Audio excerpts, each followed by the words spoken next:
Sercreyente.com te ofrece el Evangelio del Día.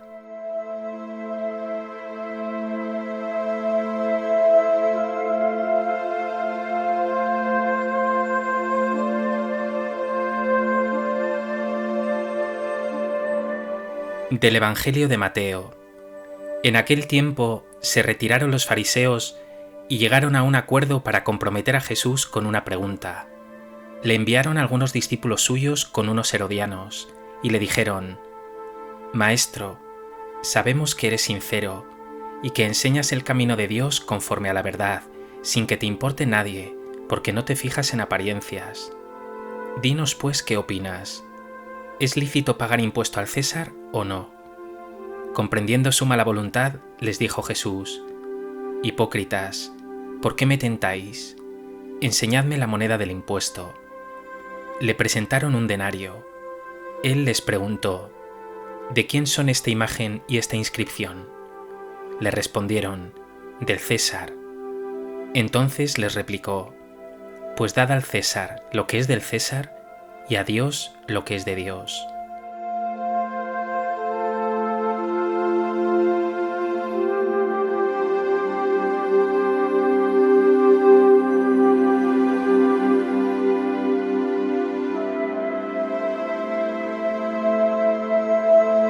En el Evangelio de hoy, los fariseos y los herodianos, tan duros para aceptar el testimonio de Jesús, se acercan a él no con sinceridad, sino para tenderle una trampa. Jesús responderá con una de las frases más célebres de la historia, no ya de la Iglesia, sino de la humanidad: «Dad al César lo que es del César, y a Dios lo que es de Dios».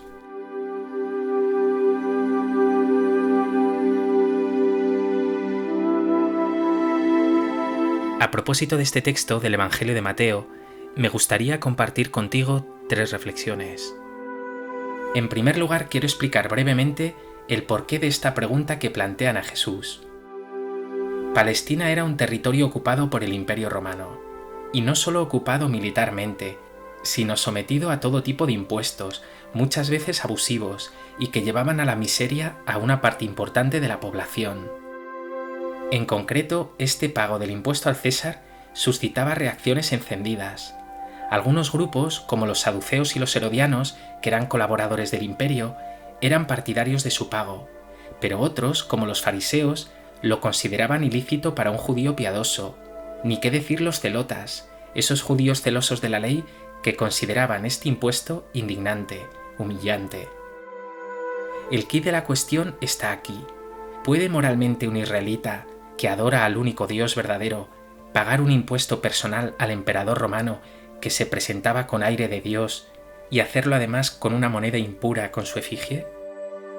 No solo era una lacerante cuestión social, sino una profunda cuestión religiosa.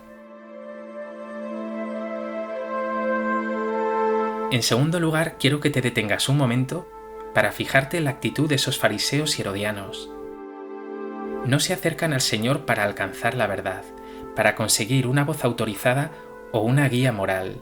No, se acercan hipócritamente para tentarle, para hacerle tropezar. Además lo hacen con todos los adornos, queriendo seducir a Jesús desde el inicio. «Maestro, sabemos que eres sincero y que enseñas el camino de Dios conforme a la verdad, sin que te importe nadie, porque no te fijas en apariencias». Y como un puñal lanzan a continuación la difícil y ambigua pregunta: «Dinos pues qué opinas. ¿Es lícito pagar impuesto al César o no?» Está claro que si Jesús dice que es lícito pagarlo, muchos judíos piadosos y gente sencilla le acusará de colaboración con el imperio y perderá popularidad. Pero si dice que no es lícito pagar dicho impuesto, que no hay que hacerlo, será fácilmente denunciado y condenado por la autoridad. Jesús, que conoce lo que hay en el corazón humano, nos dice el Evangelio que advirtió rápidamente su hipocresía. Mírate ahora a ti. Tú también en ocasiones eres hipócrita, sinuoso, te acercas a la realidad y a tus hermanos con dobles intenciones. Mira tu corazón. ¿Eres sincero de una pieza en tus conversaciones? ¿O dejas demasiado a menudo entrar en tu boca palabras interesadas, dobleces e hipocresías?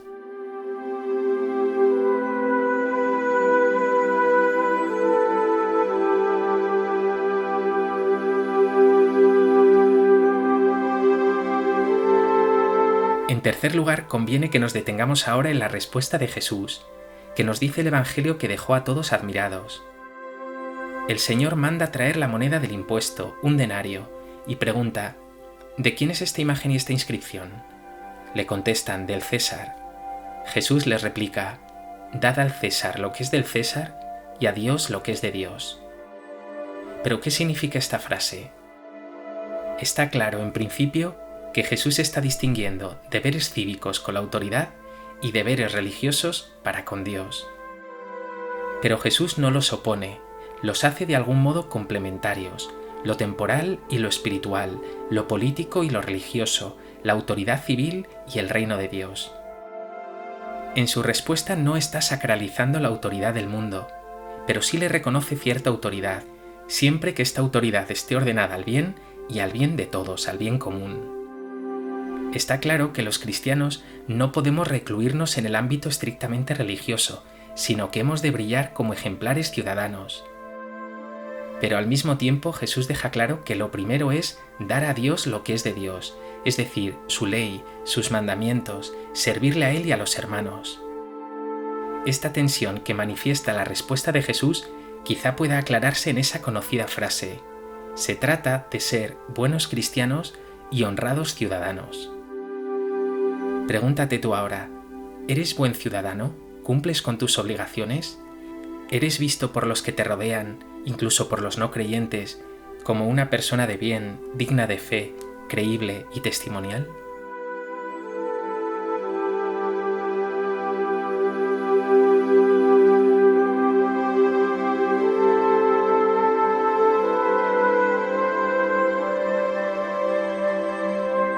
Pues que este Evangelio te lleve a huir de toda hipocresía, a profundizar en tus compromisos con Dios, de amor a Él y al prójimo, y también con tus compromisos como ciudadano, un testimonio de buen cristiano y de honrado ciudadano. Y para terminar, me gustaría que terminaras esta reflexión escuchando un fragmento de la carta Diogneto, un escrito cristiano precioso del siglo II, que sin duda te servirá hoy de meditación. Los cristianos no se distinguen de los demás hombres ni por el lugar en que viven, ni por su lenguaje, ni por sus costumbres. Siguen las costumbres de los habitantes del país, tanto en el vestir como en todo su estilo de vida, y sin embargo, dan muestras de un tenor de vida admirable y a juicio de todos increíble. Habitan en su propia patria, pero como forasteros. Toman parte en todo como ciudadanos, pero lo soportan todo como extranjeros. Toda tierra extraña es patria para ellos, pero están en toda patria como en tierra extraña. Tienen la mesa en común, pero no el lecho. Viven en la carne, pero no según la carne. Viven en la tierra, pero su ciudadanía está en el cielo. Obedecen las leyes establecidas, y con su modo de vivir superan estas leyes. Aman a todos y todos los persiguen. Se los condena sin conocerlos, se les da muerte y con ello reciben la vida.